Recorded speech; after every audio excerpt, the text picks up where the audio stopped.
Olá, amores! Eu sou o Cauim. Eu sou o Ianin e depois que você ouviu, Não dá mais pra desouvir. Olá, meus queridos! Oi, tudo bem com vocês? Eu tô rindo aqui do depois que você ouviu, não dá mais pra desouvir. E hoje vai ser muito isso, né, cara? Gente, olha o tema do podcast de hoje. Fazer, tentar adivinhar e finalmente ver. Ok. Será que já deu pra você entender? Eu acho que não. Mas olha, gente, é o seguinte. Nós vamos falar de coisas hoje que talvez pareçam complicadas, pareçam difíceis, mas não são difíceis não, tá bom?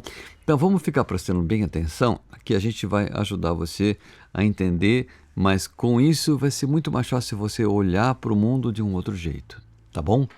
Então olha, o tema: fazer, tentar adivinhar e finalmente ver, ok? Então vamos lá. Quando nós olhamos para o mundo, nós vemos uma plataforma de convenções organizadas. E organizadas de tal forma que possa gerar uma instância, que acaba gerando uma instância cuja realidade não se pode duvidar. Então, você olha para o mundo e vê aquela organização, aquelas convenções organizadas, e você olha e fala assim: isso é a realidade. Não tem nenhum questionamento em cima disso. Tudo o que você vê é a realidade, ponto. E nessa instância, o mais facilmente perceptível é o mundo do fazer, né? É o que nós estamos acostumados a ver e a fazer. O mundo do fazer expresso em imagens, sons e movimentos, cujos significados ficam a critério de cada indivíduo, né? Cada indivíduo dá o significado que quiser para essas imagens, sons e movimentos, e que, a partir de suas metas particulares, constrói suas argumentações e confirmações do que acredita ser a base de tudo que considera real, sendo essa também a sua base de discernimento de valor. Sim, conforme a pessoa vê e conforme as metas que ela tem, ela olha para todas as coisas do mundo do fazer e fica olhando e dando significados que ela quer dar, ok? E os valores que ela quer dar a cada coisa. Então, nessa história de olhar para essas convenções organizadas, o mundo mais básico que nós aprendemos é o mundo do fazer. É o mundo do fazer. Isso. Esse mundo é o mundo do fazer. Desde que nós chegamos ao mundo, nós aprendemos a identificar um cenário de ocorrências, nas quais faremos algo como símbolo da nossa participação do contexto. Você acredita que você participa do contexto fazendo coisas, né? Exatamente. Fazendo coisas. Nós aprendemos a fazer os movimentos que nos permitem expressar nossos estados internos, nossas sensações físicas ou emocionais. E quando estamos em estado de desconforto, desde pequenininho, nós fazemos expressões de desconfortos. Nós choramos desde os primeiros momentos de contato com o mundo. A gente aprende que é no fazer que a gente consegue as coisas, nem que seja chorando, reclamando. Logo que a criança nasce, se ela está desconfortável, ela chora, ela faz umas caras, né, de desconforto e chora. Ela aprende a fazer coisas para que fique expresso o que ela está sentindo. Isso. E isso tem alguma decorrência, tem alguma solução em cima disso. Tem um efeito, né? É isso. Nós aprendemos a fazer os movimentos que nos permite, por exemplo, sermos alimentados. Então, você faz movimentos, a criança desde que ela nasce, ela tem que aprender a mamar, né? Então, ela tem que aprender a mamar para ela poder ser alimentada. Ela aprende que com aquele movimento ela resolve uma história. Tem até o ditado: quem não chora não mama, né? Então, assim, parece que você tem que fazer algo para conseguir alguma coisa sempre. Então, nós aprendemos que nós temos que fazer algo sempre que queremos alguma coisa para suprir algum tipo de necessidade ou algum desejo, ok? Nós aprendemos também a fazer movimentos de deslocamento para ir e vir onde nós achamos conveniente, onde nós achamos necessário ou desejado, ok? Nós aprendemos também movimentos de expressividade corporal em formas e sons, acreditando que, através dessas expressões, nós poderemos interagir e poderemos gerar maiores possibilidades de relacionamento, assim como de soluções para as sensações que a gente detecta na gente. Então você sente coisas, aí você se relaciona a partir das suas expressões, dos seus movimentos e busca de alguma maneira, soluções para as coisas que você sente, mesmo que essas coisas que você sente não sejam compreendidas nos fundamentos reais, nas suas causas reais, ok? Você sai tentando resolver através dessa movimentação, dessas expressões, mesmo que você não detecte exatamente quais são as causas dessas sensações. Enfim, né, nós treinamos essa instância do fazer como se a nossa vida fosse uma sequência de movimentos cênicos. E dentro desses movimentos cênicos, né, dentro desses cenários, nos movimentamos também compondo o que chamamos de o cenário da vida, que se estabelece entre dois eventos. Isso, você estabelece entre dois eventos.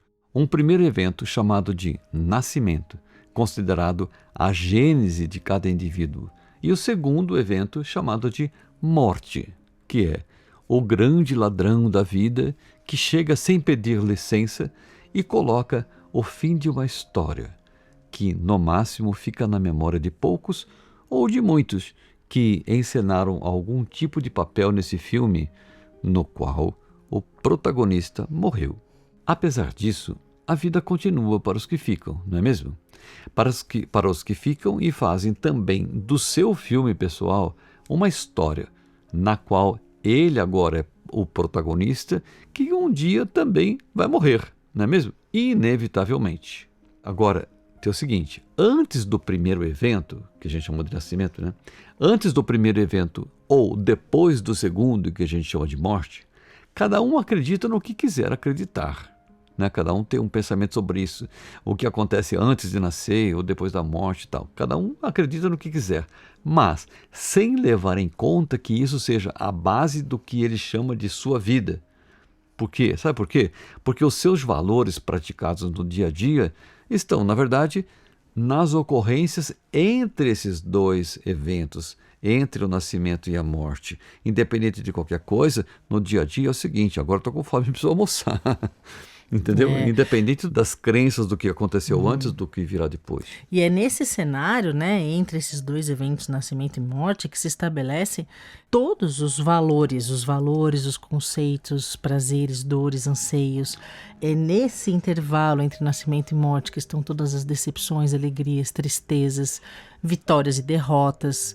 É nesse cenário que estão todas as preferências, os relacionamentos diferenciados em formatos e importância, todas as utilidades, inutilidades, habilidades, contribuições, competições, muita coisa, todas as afeições, todas as rejeições, desejos, amabilidades e vinganças, e um incontável número de fatores que fazem um mundo de fazeres perceptíveis, mas pouco explicáveis com segurança e verdade.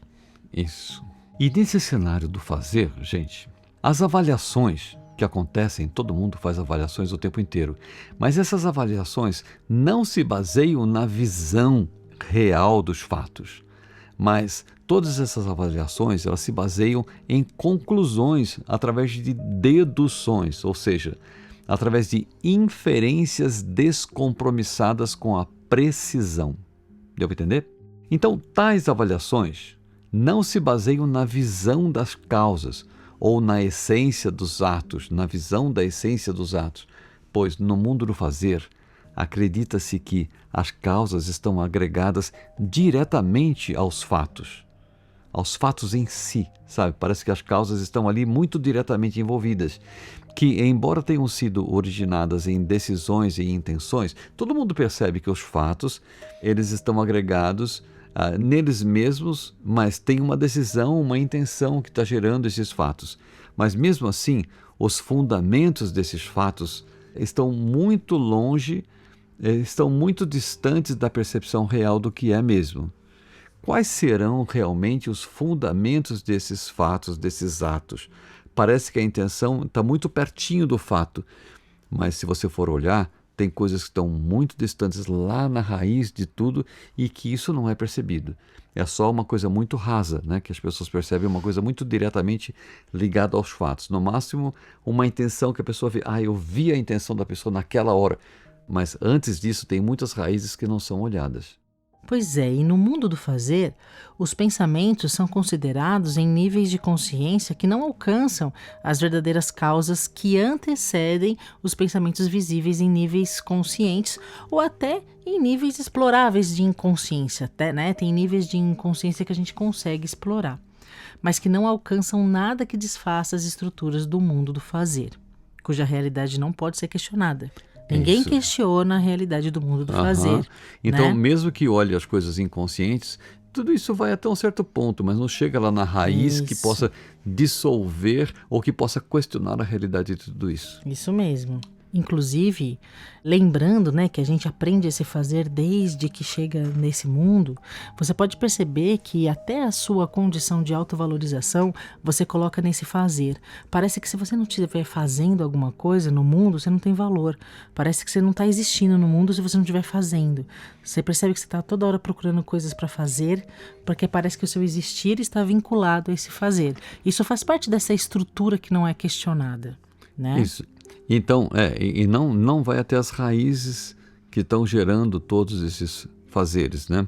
Exatamente. Que tudo tem a ver com o que as pessoas pensam e tal. E esses pensamentos também não são explorados até o final, né? Então, esse segundo nível, o primeiro nível é o nível do fazer. Esse segundo nível, que é o nível do pensar, o nível do pensamento, ele é um nível que teria que ser explorado até as raízes. Mas isso não acontece e não alcança os níveis necessários para produzir os efeitos consistentes que possam trazer as reais explicações que anulariam as barreiras da visão, porque ao invés de ver, as pessoas ficam deduzindo coisas, tentando adivinhar as coisas, porque não se tira as barreiras da visão. Da visão real, né? Isso, que desfaz as ilusões, que parecem justificar todos esses fazeres do mundo. Tão ilusórios, esses fazeres tão ilusórios quanto a sua fonte escondida, que foi escondida exatamente para não ser desfeita. Pois é, no mundo dos pensamentos tudo fica muito confuso, em função da ideia de que cada ser vivo possui a sua própria mente separada e fortemente isolada para não ser descoberta e questionada em sua realidade. Essa confusão é estrutural, pois cada um, em seu universo pessoal de crenças sobre si mesmo, sobre todos, sobre o mundo, sobre os relacionamentos e sobre Deus, cada um vive em um sistema incomunicável, que permite a ele mesmo inventar o que quiser, interpretar como quiser, sem que alguém possa interferir nas suas articulações mentais, que servem ao seu mundo particular, com suas metas e significados também particulares, né? Pois é, então, é uma confusão de base mesmo, assim, né? E nesse lugar, as confusões e os tormentos encontram motivos suficientes, sabe, para se manterem entretidos nas suas percepções e distrações, a partir de seus vínculos forçados e forjados com esse mundo ilusório do fazer. Isso permite a cada um projetar suas cenas particularizadas e percebê-las, a partir de suas conveniências individuais. Né, essa confusão toda, esses tormentos que permitem que você, né, que as pessoas fiquem envolvidas nas próprias distrações, nesse mundo ilusório que permite você ficar projetando cenas particularizadas na sua mente e você projeta e percebe a partir das suas conveniências, dos seus interesses, do que você quer ver, né? E isso é individual para cada um. Sim. Dessa forma, o mundo do fazer e o mundo do pensar, a partir de invenções e de conclusões descompromissadas com a verdade, os dois andam atrelados e combinados em uma cumplicidade de valores que mantém as estruturas fechadas e cegas, que, mesmo que sejam sofríveis, ainda encontram pseudo-ganhos em sua preservação forçada. Pois é, gente, diante da obscuridade da percepção equivocada, todas as deduções, todas as conclusões são apenas inferências adivinhatórias. Porque enquanto a pessoa não vê, ela fica tentando adivinhar o que seja, né? Que nas suas incertezas, por ser um processo assim, que não está vendo, fica tentando adivinhar, isso gera uma incerteza, que constrói um mundo cheio de medos, cheio de inseguranças, cujas portas de saída, embora estejam sempre abertas, parecem estar fortemente fechadas aos olhos de quem tem medo de ver e que prefere continuar inventando, prefere continuar tentando adivinhar ao invés de ver. Nessa altura, parece que ver é algo a ser conquistado através do desenvolvimento de uma habilidade nova, né?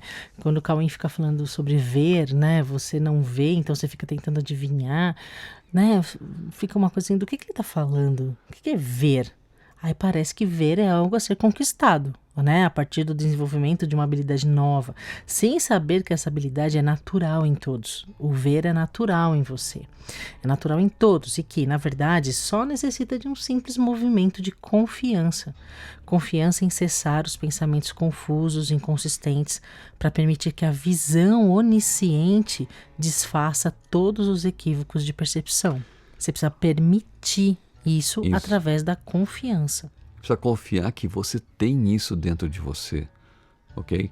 Essa é a solução que imediatamente absolve todos os pensamentos, todos os movimentos e percepções que fabricam imagens que são irreais e que enganam o praticante, enganam aquele que está praticando isso, transformando a sua santidade em uma crença de pecador que merece ser punido pelo que não passa de inocentes ilusões.